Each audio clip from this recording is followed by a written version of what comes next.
জামাত শিবিরের বিরুদ্ধে উদ্ভট মিথ্যা ভিত্তিহীন কল্পকাহিনী প্রচার করে কবি ও রাজনীতিবিদ এবং অনেকে এখন সংশয় সন্দেহ করছেন যে রুহুল কবির রিজভী ঘুরিয়ে ঘুরিয়ে হাঁটেন কেন লাঠি নিয়ে।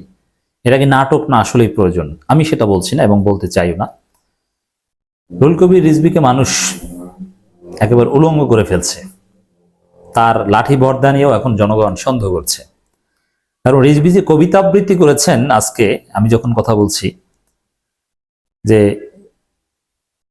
জামাত ইসলামী নাকি ইসলামী ব্যাংকগুলো দখল করছে, কি উদ্ভট এবং হাস্যকর কথা। ইসলামী ব্যাংক রুহুল কবির রিজভীর বাপের ব্যাংক ছিল, আর সে বাপের ব্যাংক জামাত ইসলামী নিয়ে যাচ্ছে। ফাজলামের একটা লিমিট আছে। রুহুল কবির রিজভীর কবিত্বের সীমারেখা অতিক্রম করেছেন। তিনি তো এমনিতে বানিয়ে বানিয়ে উদ্ভট কবিতা আবৃত্তি করতে এমনিতেই অভ্যস্ত।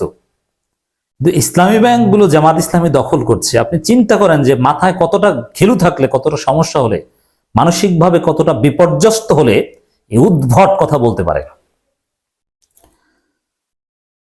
আরো নানান উদ্ভট, শিবির রক কাটে।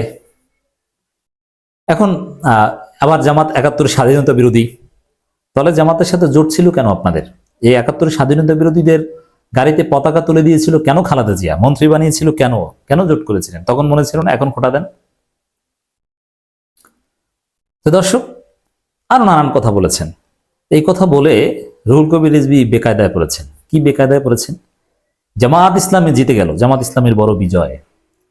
রুহুল কবির রিজভীর এই বক্তব্য যেসব মিডিয়ায় পাবলিশ হয়েছে, বাংলাদেশে কি শুধু জামাত ইসলামী বাস করে? জামাত শিবিরের লোকজন বাস করে না।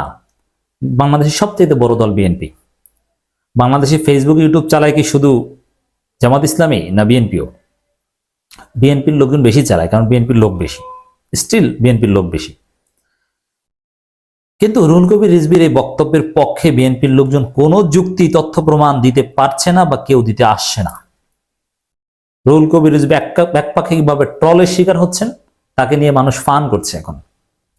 যদি এরকম হতো যে রিজভী একটা অভিযোগ করেছেন জামাত ইসলামের বিরুদ্ধে, তার সপক্ষে প্রমাণ উপস্থাপন হচ্ছে, রিজভীর পক্ষে অনেকে লিখছেন, বিপক্ষে লিখছেন, তাহলে রিজভীর মান সম্মান বাঁচত। তো এত বড় দলের একজন নেতা, তার পক্ষে কেউ লিখতে পারছে না, তার পক্ষে কোনো যুক্তি প্রমাণ কেউ দিতে পারছে না। আচ্ছা, জামাত ইসলামী ব্যাংকগুলো, শুধু ইসলামী ব্যাংক না, ইসলামী ব্যাংকগুলো নাকি দখল করছে। কিভাবে, কোথায় দখল করছে? আপনার বাপের ব্যাংক দখল করছে, একটু প্রমাণ দেন না, একটু মামলা করেন। দিতে পারছে? একজনকেও দেখেছেন যে রিজভীর বক্তব্যের সপক্ষে কোনো পেপার কাটিং অথবা কোনো এভিডেন্স হাজির করতে, যে এইভাবে দখল করছে রিজভীর বাপের ব্যাংক? কারণ দখল মানে কি? অন্যের জিনিস নিয়ে যাওয়া, গায়ের জোর, এটাই দখল। আর নিজের জিনিস পুনর্দখল, ওটা তো আর দখল না। দর্শক, কোন ব্যাংক কিভাবে দখল? কেউ রিজভীর পক্ষে, বিএনপির তো লক্ষ কোটি সমর্থক, টেম্পো স্ট্যান্ড থেকে শুরু করে বিশ্ববিদ্যালয়গুলোতে না গেলেও লঞ্চঘাট, কই কেউ তো রিজভীর পক্ষে দাঁড়াতে পারছে না। এমনকি রিজভী যখন এই বক্তব্য দেন, তখন তার আশেপাশে যারা দাঁড়িয়েছিল, সোজা হয়ে দাঁড়িয়েছিল, তাদের মুখে হাসি নেই, জানে যে এগুলো ফাও কথা। তো দর্শক, আর জামাত ইসলামীর লোকজন বা সাধারণ জনগণ কি করছে? তথ্য প্রমাণ হাজির করছে যে কারা রক কাটে, আর কারা চাঁদাবাজি করে, আর কারা ব্যাংক দখল করে। দর্শক, আমি কয়েকটা লেখা আপনাদেরকে শোনাবো যে রিজভী কতটা বেকায়দায় পড়েছেন, কতটা কঠিন পরিস্থিতিতে পড়েছেন, জনগণ কিভাবে রিজভীকে ধুয়ে দিচ্ছে। একজন লিখেছেন, আজ দেখি টেম্পো স্ট্যান্ডের মুখপাত্র ওয়াজ করতেছে, শিবির রক কাটে, শিবির রক কাটে। হ্যাঁ, ওয়াজ করেছেন, তিনি ধর্মের কথা শুনিয়েছেন, জামাত প্রতারণা করে, কথা বলে এক মুখে, এইসব কথাবার্তা বলেছেন, এটাই হচ্ছে ইসলাম। এইসব ওয়াজ শুনলে শয়তানও হাসে। মুখপাত্রকে এক নজর ঢু মেরে দেখলাম, কোন বয়সী সে? দেখলাম একটা বুড়ো খাটাস টেম্পো স্ট্যান্ডের পাশে দাঁড়িয়ে বগর বগর করছে। এর মানে এই বৃদ্ধদের রাজনীতি বাংলাদেশে নাই, তারুণ্যের রাজনীতি বাংলাদেশে। তরুণ প্রজন্ম এখন এদেরকে বুড়ো খাটাস বলছে। দেখি চিনলাম তারে, শুধু দেখি মাথা খারাপ বুড়ো ধামরা, যে কদিন পর নাটক করে, আজ গায়ের চাদর পুরে তো কাল বউয়ের শাড়ি পুরে ফেলে বহরা হাটে। অথচ বিএনপি হচ্ছে ভারতের খপ্পরে পড়েছে, আর সে এখন ভারতের জিনিস পড়ায়। এটাকে, এই পড়ানোটাকে আমি আগেও সমর্থন করছি, এখনো করি। কিন্তু একটা বিষয় বুঝতে পারলাম না যে সে খুঁড়িয়ে খুঁড়িয়ে হাঁটছে নাকি তার রগই শিবির কেটে দিয়েছে। এটা লেখা নেই, এটা মজা করে লেখা হয়েছে, নট সিরিয়াস। যাক, এখন এই রিজভীর মতো একজন ত্যাগী নেতা, নির্যাতিত নেতা, কবি হোক আর উদ্ভট কথা আগে থেকেই বলতেন, কিন্তু তারপরে তিনি নির্যাতিত ত্যাগী নেতা, তিনি এরশাদ বিরোধী আন্দোলন করতে গিয়ে গুলিবিদ্ধ হয়েছিলেন এবং তিনি নিবেদিত প্রাণ, তিনি অফিসে থাকেন, বিএনপির জন্য ডেভোটেড। এই জন্য তার প্রতি আমাদের শ্রদ্ধা অবশ্যই থাকবে। কিন্তু জনগণ ট্রল করছে তাকে নিয়ে, তার খুরি হাঁটা নিয়েও এখন প্রশ্ন তুলছে। এভাবে অসম্মানিত হচ্ছেন রিজভী এই মিথ্যা কথা বলার জন্য। রুহুল কবির রিজভীকে জামাত শিবিরের বিরুদ্ধে অপবাদ দেওয়ার জন্য ক্ষমা চাইতে হবে, নইলে রুহুল কবির রিজভীও ওই বুইরে খাটাসদের তালিকায় পড়বেন। রিজভীর সামনে অপার সম্ভাবনা ছিল। জনগণ প্রমাণ হাজির করছে। 19 ডিসেম্বর 2024 রিপোর্ট, চাঁদা দিতে অস্বীকৃতি, মারধরের পর আওয়ামী লীগ নেতা রক কাটল বিএনপি, এরকম বেশ কিছু অভিযোগ আছে। আর একটা খবর, ইত্তেফাকের চাঁদা না দেয়ায় রক কেটে নিল বিএনপি, ইত্যাদি ইত্যাদি। আপনি রক কাটা বা এগুলো সার্চ দেন, বিএনপি নাম আসে না কার নাম আসে দেখেন। রক কাটে হচ্ছে কারা আর কার নাম বলে। দর্শক, এইভাবে বিএনপি ধরা পড়ছে, প্রমাণ দিচ্ছে। স্বেচ্ছাসেবক দল নেতার নেতৃত্বে ব্যবসায়ী টাকা ছিনতাই, অমুক অমুক, আপনি ছিনতাই, লুটপাট, চাঁদাবাজি লিখে সার্চ দিলেই বিএনপির নাম চলে আসবে।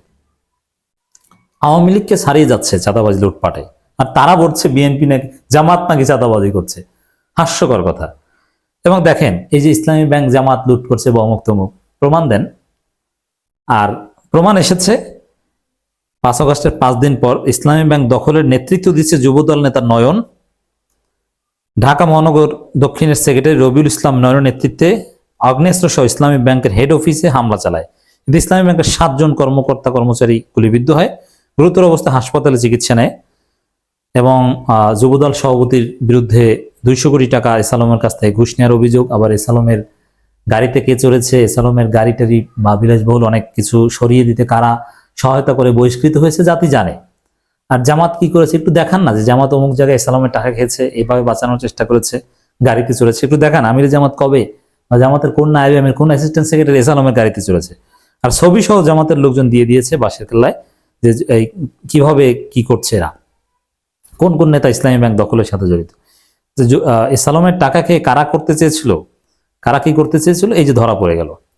তো দর্শক, রুহুল কবির রিজভী হাতে নাতে ধরা পড়ে চরম অপমানিত, অপদস্থ হলেন এবং জনগণের জনরোষের মধ্যে পড়লেন। এত অসম্মানিত রুহুল কবির রিজভী মনে হয় হননি। ভুল কথা বলতে পারেন, কিন্তু মিথ্যাবাদী, ধান্দাবাজ, মানে মাথায় সমস্যা, এই টাইপের কথা বলেন, এটা খুবই দুঃখজনক।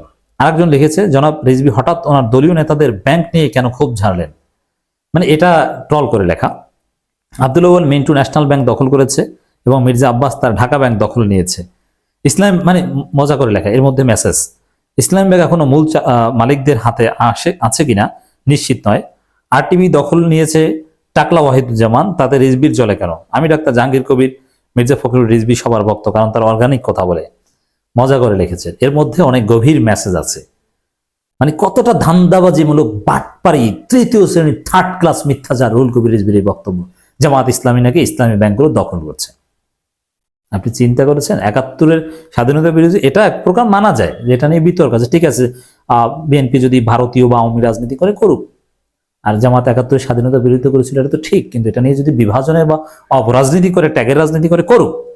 কিন্তু ইসলামী ব্যাংকগুলো জামাত ইসলামী দখল যে, এগুলো কি, এগুলো আপনি কোথায় পেয়েছেন? রিজভী এত নিচে নেমেছে, তার মানসিক সুস্থতা টেস্ট করা দরকার।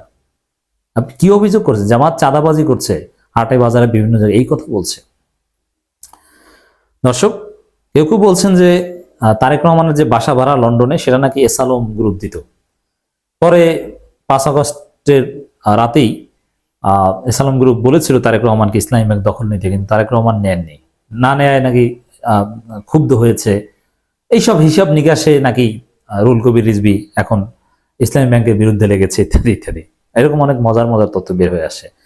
যাই হোক দর্শক, রুহুল কবির রিজভী সত্যি কঠিন পরিস্থিতিতে পড়লেন, একটা ধোলাই খেলেন, গণধোলাইয়ের মতো অবস্থা। অতএব ফাও কথা বলবেন না, বলার আগে হিসাব করেন। বলে যদি এরপর অপমান অপদস্থ হন, আপনার সম্মান দ্বার ফিরে আসবে না। এজন্য আমরা বলতে চাই, কথার চেয়ে ভয়ানক অস্ত্র আর কিছু নেই। একটা কথা আকাশচুম্বী জনপ্রিয় একজন মানুষকে মাটির সাথে মিশিয়ে দিতে পারে। রুহুল কবির রিজভীর প্রতি আমাদের কি শ্রদ্ধা ছিল, জনগণের কি শ্রদ্ধা ছিল। ফখরুলকে মানুষ গালাগালি করতো, কিন্তু রিজভীকে কিন্তু কেউ গালাগালি করেনি। রিজভীকে গালাগালি করতো আওয়ামী লীগের লোকজন, কারণ আওয়ামী লীগের বিরুদ্ধে তিনি সাহিত্যিক বিভিন্ন রং সং মাখিয়ে সুন্দর সুন্দর কথা বলতেন এতে আমরা অনেকটা মজা পেতাম। এবং তিনি আসলেই আবশ্যহীন নিবেদিত প্রাণ একজন নির্যাতিত ছাত্রনেতা। এই জন্য আমার ব্যক্তিগত শ্রদ্ধা তার উপর ছিল এবং থাকবে। কিন্তু সেই রুহুল কবির রিজভী কতটা নিচে নেমে গিয়েছে, এখন তার খুরি হাঁটা নিয়ে মানুষ টল করছে। আল্লাহ রাব্বুল আলামিন রুহুল কবির রিজভীকে হেদায়েত করুক এবং এই ভুল থেকে সঠিক পথে ফিরে আসুক। রুহুল কবির রিজভীর সম্মান আল্লাহ ফিরিয়ে দিক।